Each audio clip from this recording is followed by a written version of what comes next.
വന്ദേമാതരം മുഴുവൻ ആലപിക്കില്ല എന്ന് പറയുകയാണ് കോൺഗ്രസ് നേതാക്കൾ. ചീഫ് സെക്രട്ടറി പറയുന്നതല്ല സർക്കാരിന്റെ നയമെന്നും സർക്കാർ പരിപാടികളിൽ വന്ദേമാതരത്തിന്റെ 2 സ്റ്റാൻസുകൾ മാത്രമേ ആലപിക്കുകയുള്ളൂ എന്നും മന്ത്രി കെ മുരളീധരൻ വിശദീകരിക്കുന്നു. കേരളത്തിൽ ഒരു കാര്യം വളരെ വ്യക്തമാണ്. ഞങ്ങൾ മുമ്പ് പാടിയിരുന്ന 2 ഖണ്ഡിക മാത്രമേ പാടൂ. എല്ലാ സംസ്ഥാനങ്ങളിലും ഗവർണർ പങ്കെടുക്കുന്നതിൽ സെൻട്രൽ ഗവൺമെൻറ് പ്രോട്ടോക്കോളാണ് പാലിക്കുന്നത്. പക്ഷേ കേരള ഗവൺമെൻറ്റിൻ്റെ ഒരു പരിപാടിയിലും കേന്ദ്രത്തിൻ്റെ പ്രോട്ടോക്കോളല്ല, ഞങ്ങളുടെ പ്രോട്ടോക്കോളാണ് ഞങ്ങൾ പാലിക്കുന്നത്. 2 ഖണ്ഡിക മാത്രമേ പാടൂ. ആവശ്യമെങ്കിൽ തിരുത്തുമെന്നും പാകപ്പിഴകൾ ചൂണ്ടിക്കാട്ടുമെന്നും കെ.സി. വേണുഗോപാൽ പറഞ്ഞു.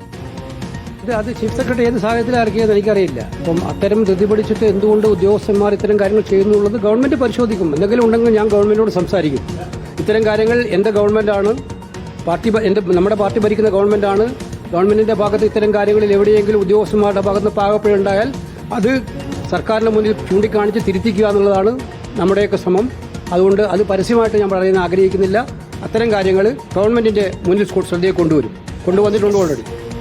ടി വി പ്രസാദ് വിവരങ്ങളുമായി നമ്മളോടൊപ്പം ചേരുകയാണ്. ടി വി പ്രസാദ്, അഭിപ്രായം തുറന്നു പറയുന്ന നിരവധി നേതാക്കൾ ഉണ്ടാവുകയാണ്. കെ മുരളീധരൻ ഇത് മാത്രമേ സംഭവിക്കുള്ളൂ എന്നത് വ്യക്തമാക്കുകയാണ്.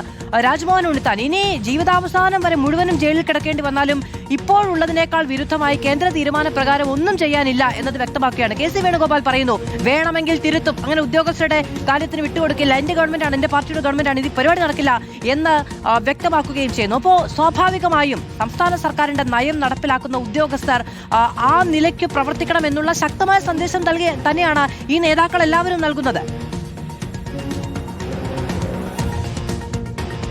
മധു, കഴിഞ്ഞ കുറച്ച് നാളുകളായി ഭരിക്കുന്ന പാർട്ടി അത് BJP ബാന്ധവമുള്ള പാർട്ടിയാണ് എന്ന വിമർശനം കേൾക്കാൻ തുടങ്ങിയിട്ട് നാളേറെയായി. നേരത്തെ ആരിഫ് മുഹമ്മദ് ഖാൻ സംസ്ഥാനത്ത് ഗവർണറായതിനു ശേഷമാണ് സർക്കാർ രാജ്ഭവൻ പോരാട്ടം വലിയ രീതിയിൽ ശക്തമായത്.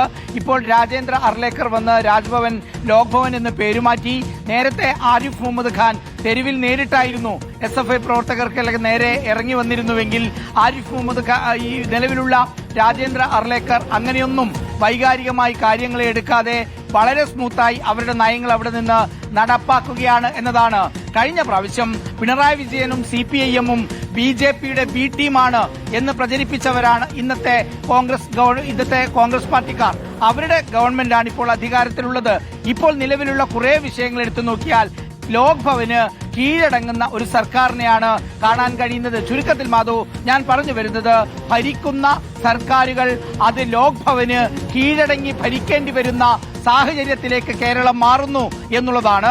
കേരളത്തിൽ ഭാരതാംബയുടെ ചിത്രവും കേരളത്തിൽ വന്ദേ മാതരവും പ്രചരിപ്പിക്കുക എന്നുള്ള അജണ്ട അത് RSSന്റെ അജണ്ടയാണ്. RSSന്റെ അജണ്ട അതുപോലെ നടപ്പിലാക്കുന്ന സ്ഥാപനമായി ഇവിടുത്തെ ലോക് ഭവൻ മാറുന്നു, അതുപോലെ ഗവർണർ മാറുന്നു എന്ന് കഴിഞ്ഞ കുറെ കാലങ്ങളായി പറഞ്ഞു നടന്നിരുന്നത് CPIM-ഉം CPI-യും കോൺഗ്രസുമാണ്. പക്ഷെ ഇപ്പോഴിതാ കോൺഗ്രസ് ഈ ഭരണത്തിൽ നടക്കുന്ന സമയത്ത് രാജ്ഭവൻ പറയുന്നത് പോലെ കാര്യങ്ങൾ നടത്തേണ്ടി വരുന്നു എന്ന വിമർശനം അത് CPIM-ന്റെ ഭാഗത്തുണ്ടാകുന്നു. ഉറപ്പായും വരുന്ന ദിവസങ്ങളിൽ ഇത്തരം സംഭവങ്ങൾ ആവർത്തിക്കാനാണ് സാധ്യത. വന്ദേ മാതര വിവാദം കെ മുരളീധരൻ ആവശ്യമെങ്കിൽ തിരുത്തും എന്നത് വ്യക്തമാക്കുകയാണ് കെ.സി. വേണുഗോപാൽ. ടി വി പ്രസാദാണ് വിശദമായ വിവരങ്ങൾ നൽകിയത്.